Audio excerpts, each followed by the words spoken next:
Waaleykum Simon. Waaleykum salaam. si loo nekk. waaw sant yàlla. maa ngi gis ni yéen a ngi actuellement fii si Blaise Senghor. si deuxième édition li nga xam ne mooy VSD hip hop.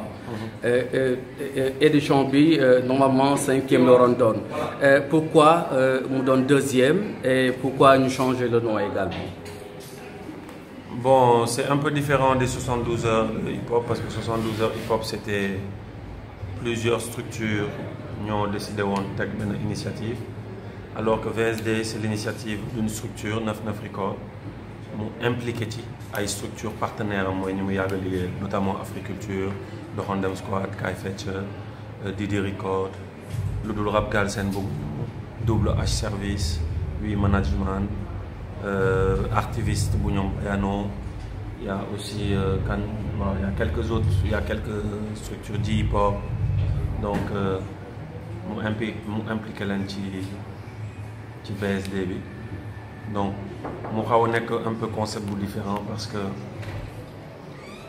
112 heures peut-être dafa amoon benn vision, c'était pour solutionner un problème bien précis, alors que Bini, c'est parce qu'on a fait une tournée dans tout le Sénégal, les 13 régions.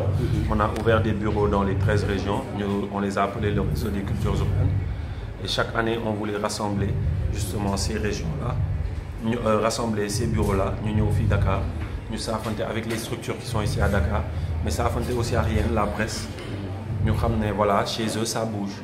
Notamment Kaolack, qui ont fait ce genre d'affiches où ils montrent les albums qui sont sortis, John D, Chosandi, Underground Soldier, Ken Boubou, les mixtapes, Rap Urgence, Repetel Ghetto, Non Épuisé, les maxi, etc.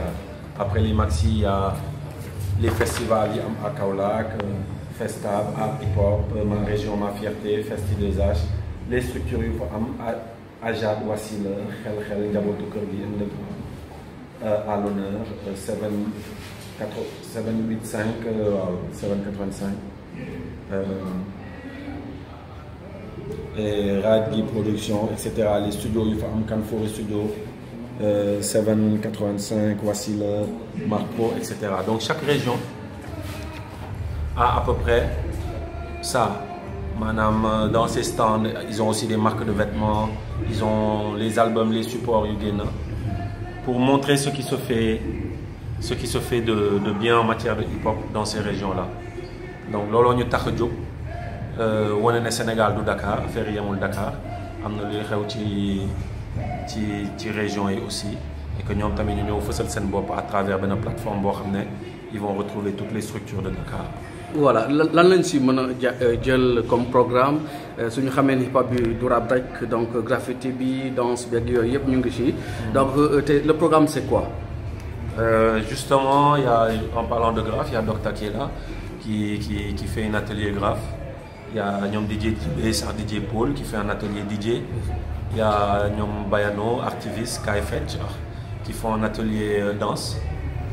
Et il y a aussi un atelier en renforcement d'écriture de projet, fait par le professeur Omar Sall.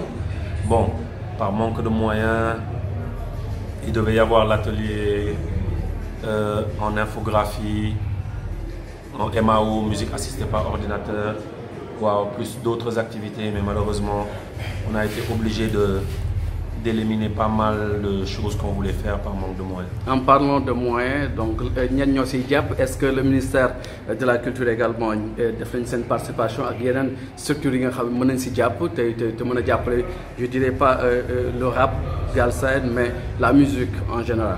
Le ministère de la Culture nous a octroyé une subvention à travers le Fonds de développement des cultures urbaines de 4 millions, mais qui n'est pas encore disponible parce qu'au niveau de trésor, il y a des problèmes de trésorerie. Donc, mais sinon, ils nous ont mis à disposition la sono du FESPAN. Et wow. Maintenant, tout le reste, on a été obligé d'aller chercher des partenaires. Ok, en parlant de sono, c'est concerner les concerts, hein? Série de concerts tous les jours, c'est VSD. Donc, est-ce que il y a des groupes qui sont dans région naturellement, comme Kaolack, qui nous présentent les guides? Kaolack, il y a Kurgi, il y a Rifou, il y a Narapi, ils nous viennent de Kaolack. Il y a le représentant aussi, l'Aipel, Il vient de Kaolack. Ziguinchor, il y a Hardcore Side, il y a Daré Mbed, il y a Batson, donc ils nous viennent de Ziguinchor. Il y a Massafou qui représente Matam. Il y a qui d'autre? Saint-Louis est représenté par Phonétique Taïdissine. Thiès est représenté par Phonétique Taïdissine. Louga est représenté par Yanko. Et Saint-Louis sera représenté par son philosophe incontournable et incontesté, Niagas. Qui va faire un duo avec Fou Malade pour leur album Aussi Noir Hassan Biguel. Et concert, d'habitude, bonne heure va commencer? Normalement 21h, mais comme nous avons dit retard comme d'habitude, je suis sénégalais. Gars, il faut nous préparer quoi. Donc moi là, bon, commencer, on voit la première partie qui est déroulée au Nank. Ok, bon appel que lancé. L'appel que j'ai lancé, moi, les cultures urbaines de femmes patch énorme dans la société. Tu vois tu vois le changement de mentalité surtout. Tu vois inciter les jeunes à la citoyenneté.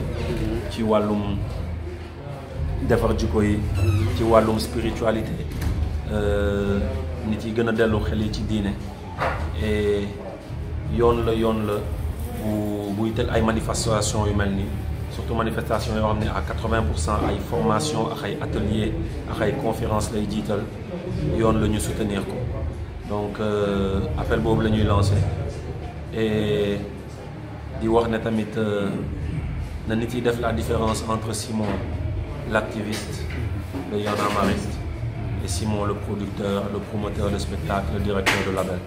Il y a des gens qui solliciter subvention. Malheureusement. Nous avons oui, bon, il y a des casse trop, voilà. Donc, nous avons une différence parce que nous avons avant, il y en a marre, activisme, nous avons créé une société. Di liggéeyal hip hop di liggéeyal culture urbaine di liggéeyal culture sénégalaise dem nañu fu ne ci àdduna bi yéegee ak drapeau Sénégal foo xam ne nit ku ñuul yi da nga leen doon compter. En parlant du hip hop, est-ce qu'il va bien? Sur le plan création, oui. Sur le plan innovation, oui. Mais sur le plan industrie, non. Non. Ouais. Merci Simon. Merci beaucoup. Et de remercier, j'en profite pour remercier suñu kilifa Masek, qui a vraiment cru au projet et lui aussi qui a apporté sa contribution. Je remercie aussi Sherba, je remercie aussi El-Haj Kassé, M. El-Haj Kassé. Je remercie les rappeurs qui ont cru à ce projet et qui ont fait la communication en partageant partout sur les réseaux sociaux et toutes ces structures. Je remercie aussi Nyom Awanyan et Bousso de Orange qui sont venus tardivement mais qui nous ont sorti la tête de l'eau aussi. Merci. Merci, Djadjev.